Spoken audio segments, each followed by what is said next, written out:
Hello everybody, welcome to another video. Today is the 30th of April. Today we're looking at developments around Netailove and Ocheretyne. Then we'll work our way south towards Krasnohorivka, Robotyne, and Kherson. And we'll finish off by looking at Kyslivka, that is further north. But we'll begin by focusing on Netailove, where we do have news that came out over a day ago now of a geolocation showing Russian forces within the center of the village. This is based on a Ukrainian video showing compilations of various drone drops of grenades and FPV strikes on Russian soldiers. And so this one was an FPV strike on Russian infantry that entrenched themselves in a house in Netailove. And that verifies there was an advance from Pervomaiske.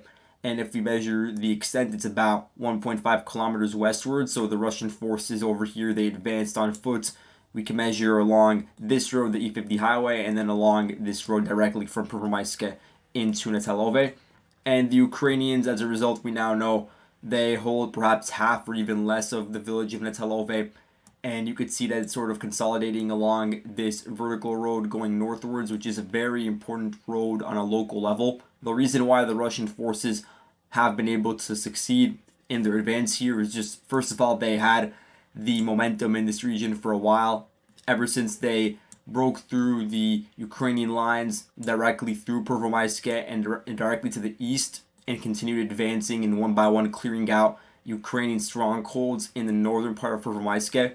That prompted the Ukrainians to withdraw from the remaining 10-15% of the village towards Netailove, where they hope to solidify control and prevent any sort of further Russian advances along the highway. But really, now you have Russian forces attacking in various parts of the Avdiivka line, including further north around the Ocheretyne, and also sustained pressure along the current line around the Durna River. And so that has caused a diversion of some Ukrainian forces perhaps to deal with those other sectors.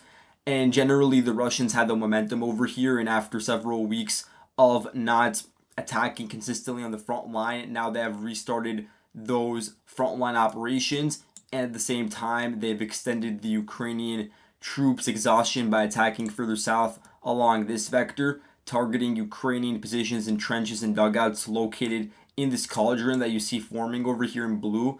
And so this general area where you have Ukrainian troops located, that is currently in this sort of salient, you could say, it's like a 13-kilometer wide front line over here, and then the entire region is about 13 square kilometers, and this area is in danger of being cut off. There appears to be a very small quantity of Ukrainian infantry squads that are still located here, and they're trying to hold out for as long as possible to prevent the Russian forces from solidifying control of these fields. That would then give them access towards the next Ukrainian defensive line located several 8 kilometers westwards along the Vovcha River. And so they're just trying to protract their resistance. You do have help from the 111th TDF Brigade from Luhansk, and then you have 3 motorized brigades that have been pretty notorious for their presence on this part of the front line. They've been here, we could say, over half a year now. 53rd, 56th, 59th Brigades, they have been holding the line over here and preventing Russian advances through Pervomaiske throughout that period of time. And that's a factor in why they have experience and are able to target Russian equipment during these assaults, but it's also a part of why now they're being pushed back due to the, of course, exhaustion after such a long period of time. And so we're beginning to see them falter in that regard. And so now we have the Russian forces reaching Netailove. In terms of its local significance, as I said before, the capture of the village will give the Russian forces access to the E50 highway that reaches all the way to Kyslivka. And from there, they would be able to breach the Vovcha River defensive line, which the Ukrainians are now preparing to fall back to. I won't give a time frame for when, but definitely the Ukrainian forces are looking at the map and understanding that the Russian sustained pressure on various pockets that are forming right now on the front line, given the elevation, given the troop compositions, makes it inevitable that Ukrainian forces will eventually fall back to this line. And it's not just around Avdiivka, but also around Krasnohorivka where this is going to happen, because once Krasnohorivka falls, the entire area to the north and to the west of it is just filled with open fields. Some of them, albeit they are on heights, others are located on way lower elevation. Some are in gullies, ravines. This one's just an extension of the Vovcha River, and that's a rather low land area. And so these areas are definitely going to become difficult for Ukrainian forward elements to hold on to. And so the Russian forces are going to take advantage of that and continue pushing in those directions. And one area where they're going to have the option to advance along a paved road with mechanized forces is the E50 highway to cross directly over to Kherson. And then if we look further north, the capture of Netailove will give the Russian forces access to this local road that reaches directly into Umanske in western Umanske, where the Ukrainians are likely to withdraw to over the coming days as they begin to abandon frontline positions near the Drina River. And so this will be a flanking operation from the south. And again, the Russian forces do have control of the hills in this region. They're not extremely high up in comparison to some of the Ukrainian positions, but they are hills nonetheless. And you do have the extension of the Vovcha River over here where Manske is located, and it's also even more pronounced in Robotyne and the various fields leading up to it, where you have Russian forces overlooking those positions and only are several hundred meters away, and getting control of a road to the east of it will give the Russians the opportunity to then storm that village. And you can look at the supply lines leading into Robotyne. They are in a very exposed position. It's a very narrow strip of land that just crosses past the Vovcha River. Right over here, you have the Kyslivka reservoir, which has been hit by the Russians previously last year and also this year. There's been incidents of shelling over here, and we've already seen Krasnohorivka and Lancets and various other drones targeting Ukrainian equipment as it's making its way through this narrow pass.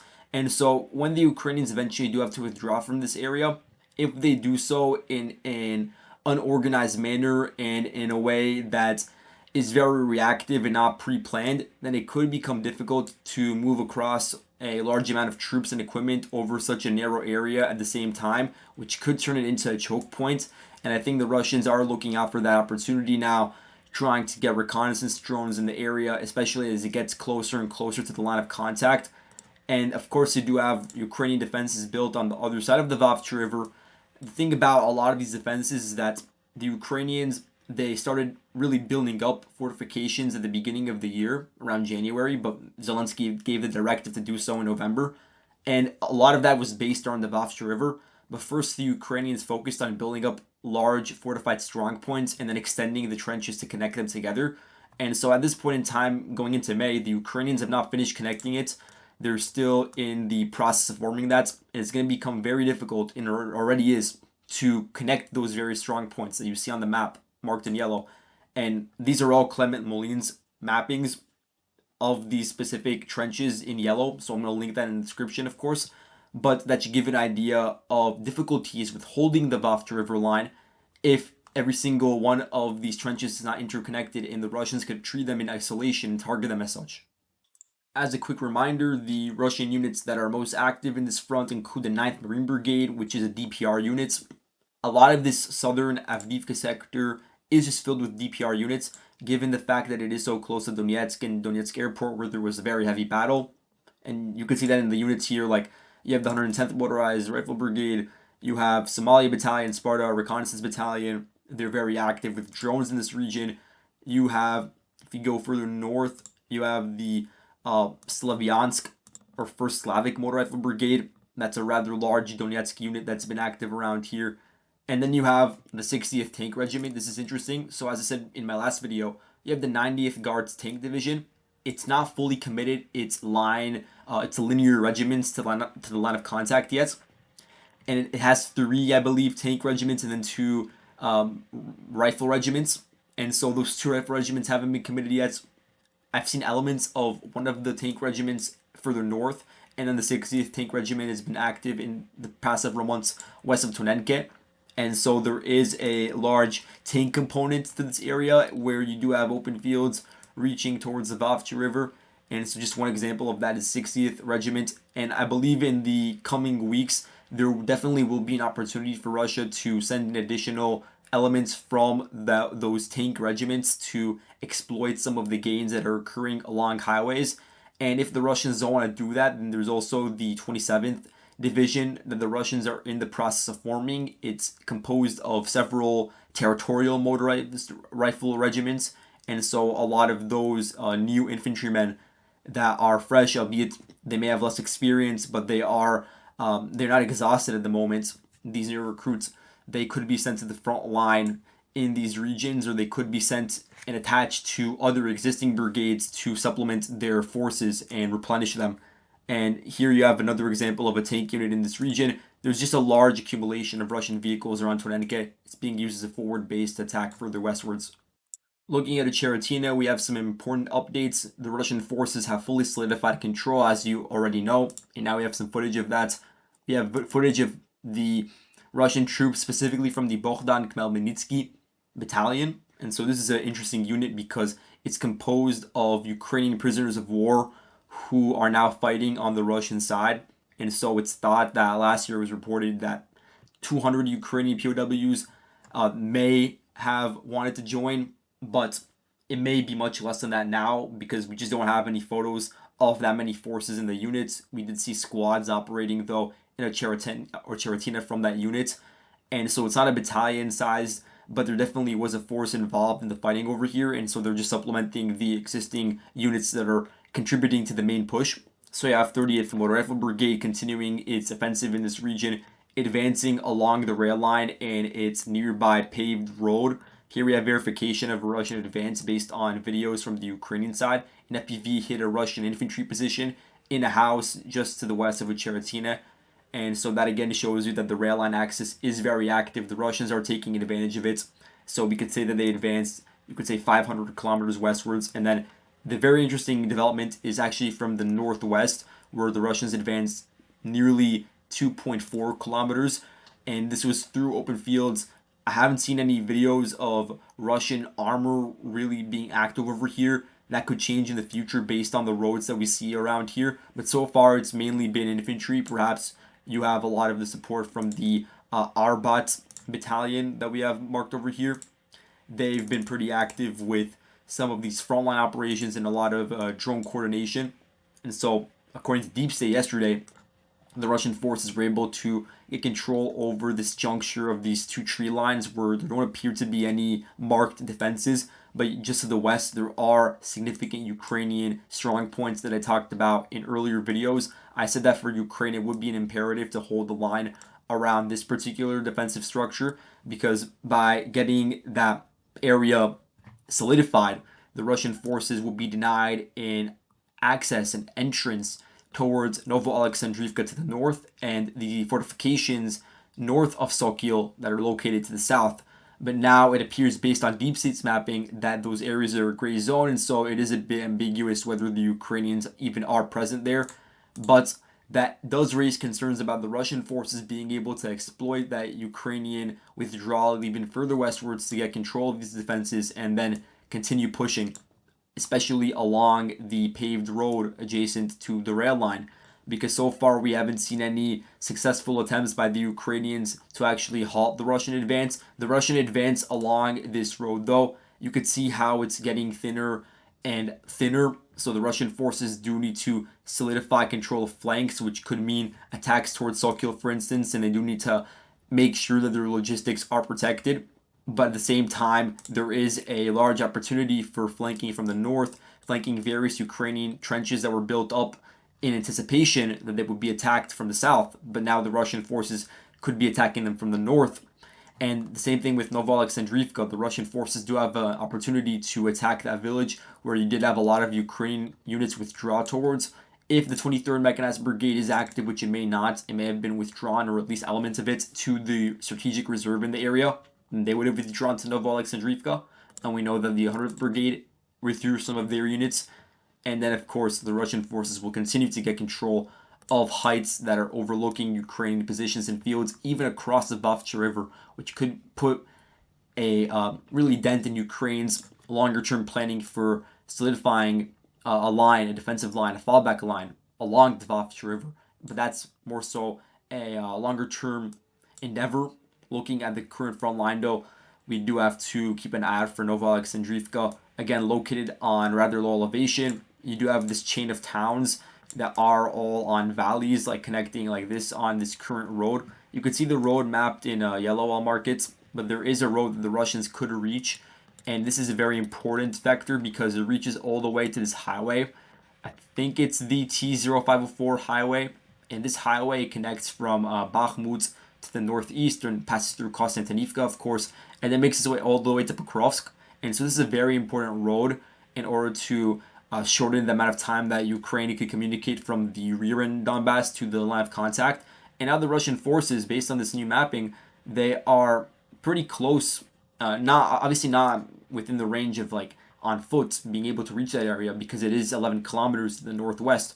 But you could begin seeing Russian tube artillery, field howitzers being moved closer and closer to Ocheretyne in the same way that Ukrainians used Ocheretyne to fire towards Avdiivka.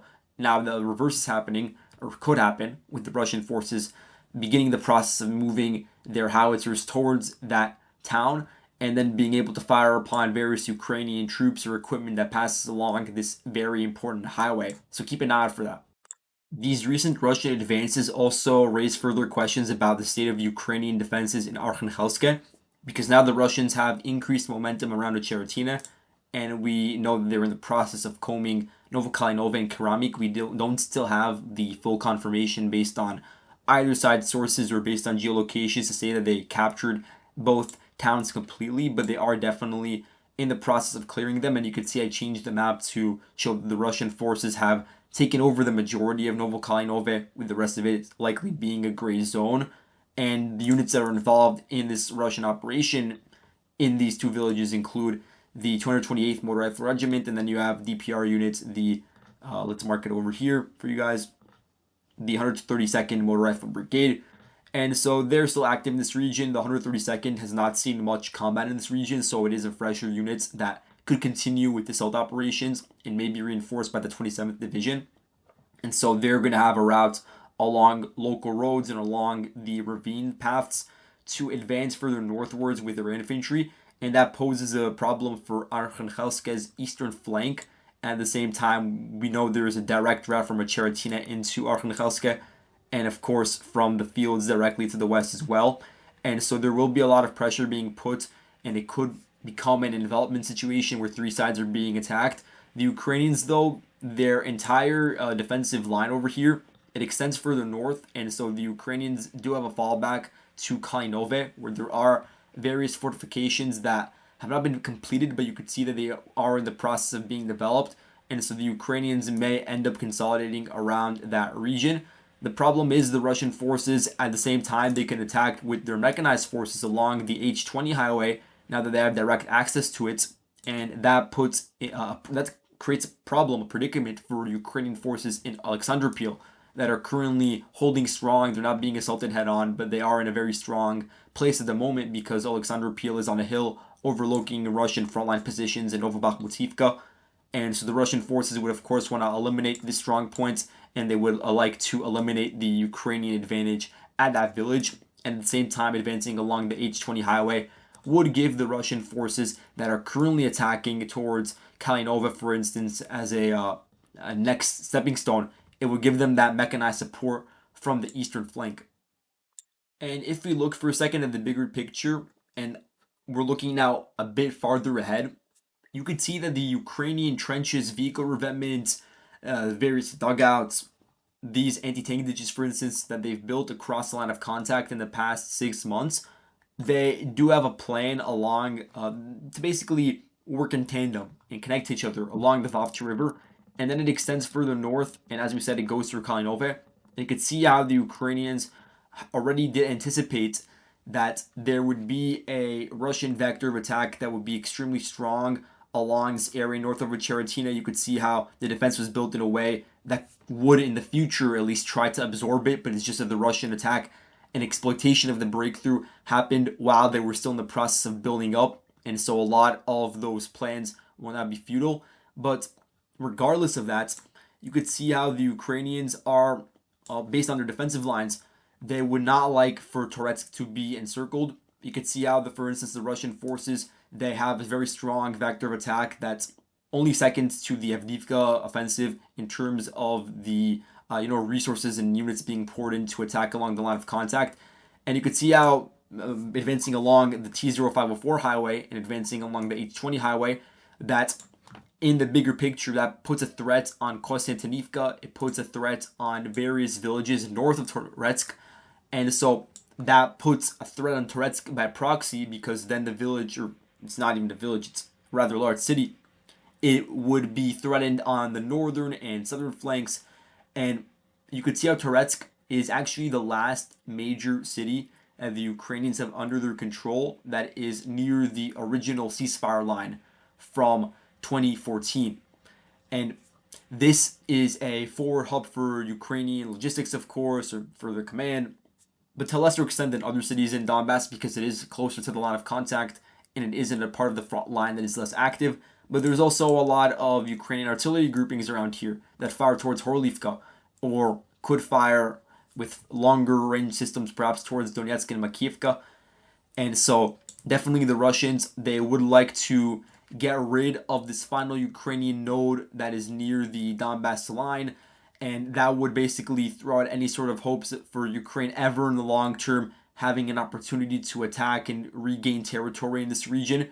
And so definitely as a longer term Russian objective, as we're looking at offensives around Chasiv Yar and Avdiivka, the situation in Toretsk is very important to keep in mind, and look at the way the fortifications are structured in ways in which the Russians would like to bypass the head-on fortifications the Ukrainians built by attacking on those flanks. Around Krasnohorivka, we have a quick update based on geolocations.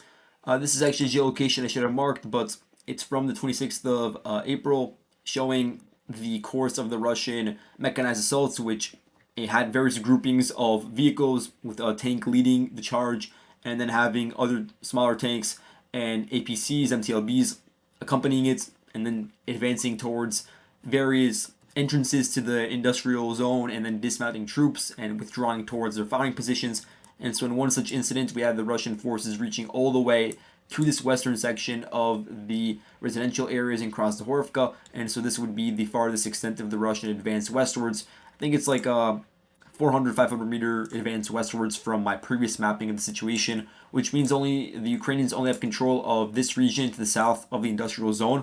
There's still ambiguity about when or if the Russians do have a solid control over the refractory and the brick plant and various other facilities. So we're gonna have to wait and see about that. And here we have confirmation of what I reported in my last video about a Russian advance along the trench lines that were built in 2014, including the capture of a Ukrainian stronghold in the Hunting House area, which is the way it is referred to colloquially.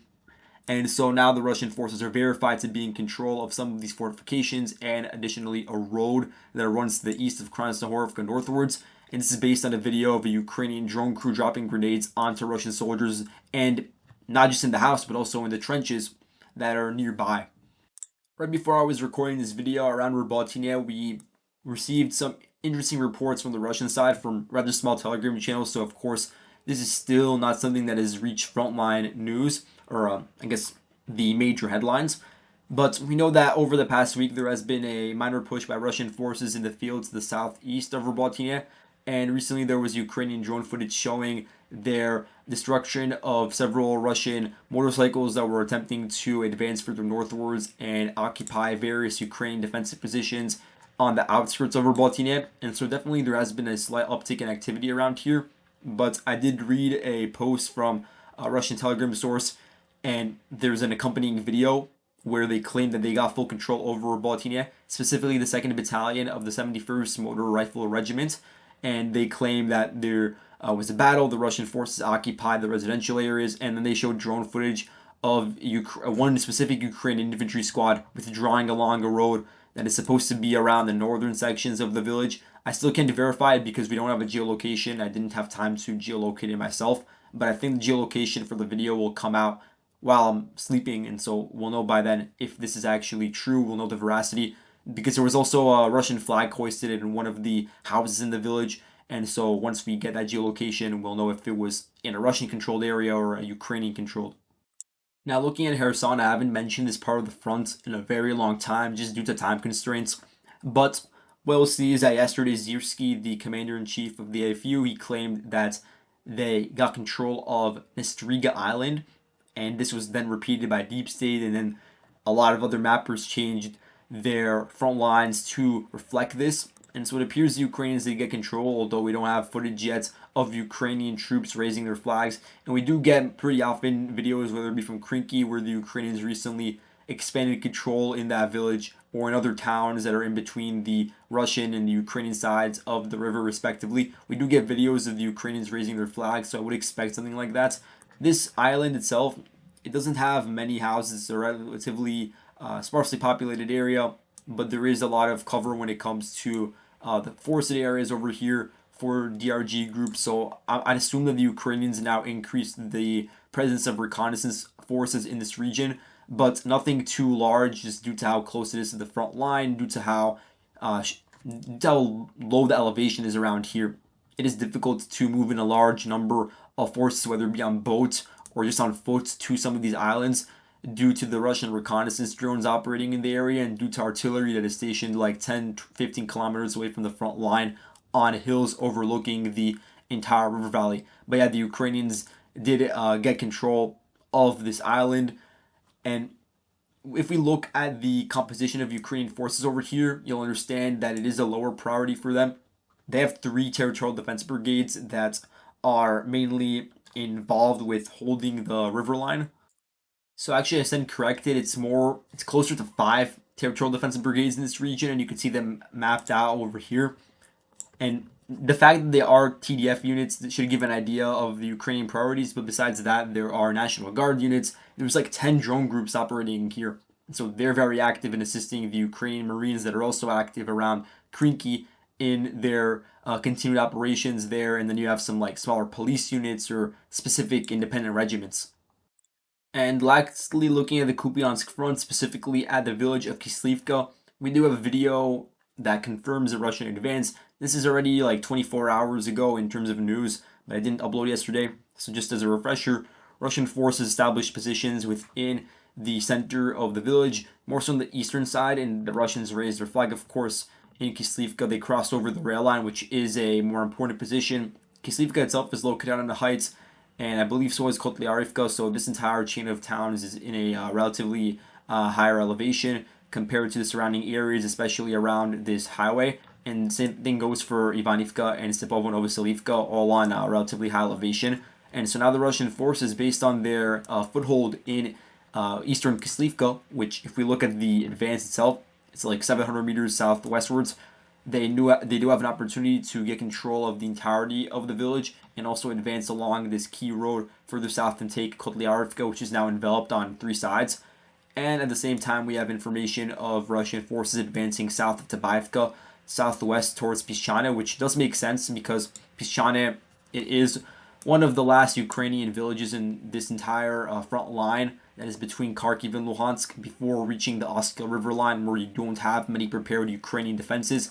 After Pischane, you do have a ridge, so it is a higher elevated area, and it's like 8 kilometers wide before you reach the road connecting all these river towns together.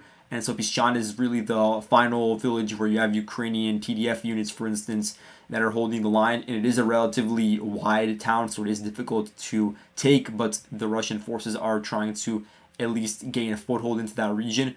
And there's still no information about a full Russian capture of Tabaivka. We don't have geolocation of that. There's been some back and forth with the Ukrainians comfortable holding positions in trenches just to the west of Tabaivka, located at a higher elevation, while the Russian forces prefer not to send a lot of infantry into Tabaivka because it is in a valley, it's in a very difficult position, not good terrain, a lot of ditches.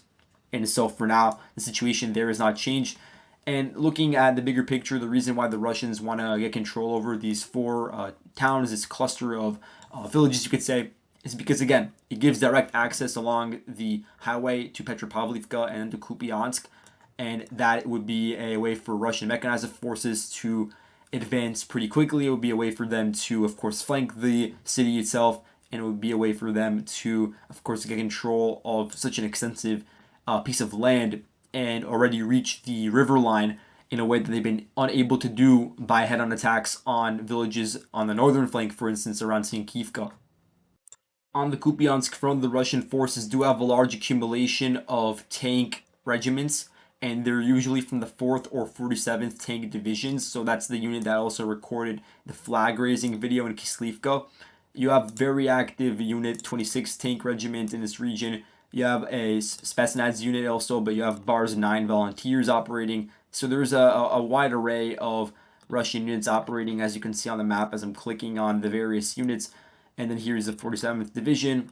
Further north, we have the 288th Artillery Brigade that's providing support for the Russian forces. And then you have here the 15th Motor Rifle Regiment, which is one of the infantry units that is operating on the front line. And so that's just a pretty quick order of battle for the Russians here. They did use these tank units to extensively assault from Yahidne eastwards towards Ivanivka, but the Ukrainians repelled those assaults. And it appears in recent months, as I said before, the Ukrainians had to move some of their reinforcements.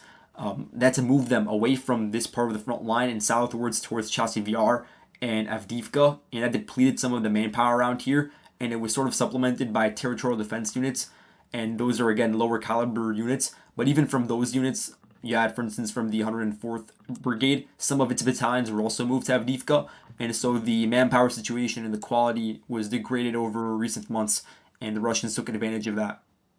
And so thank you all for watching, and I'll see you guys in the next video. Goodbye.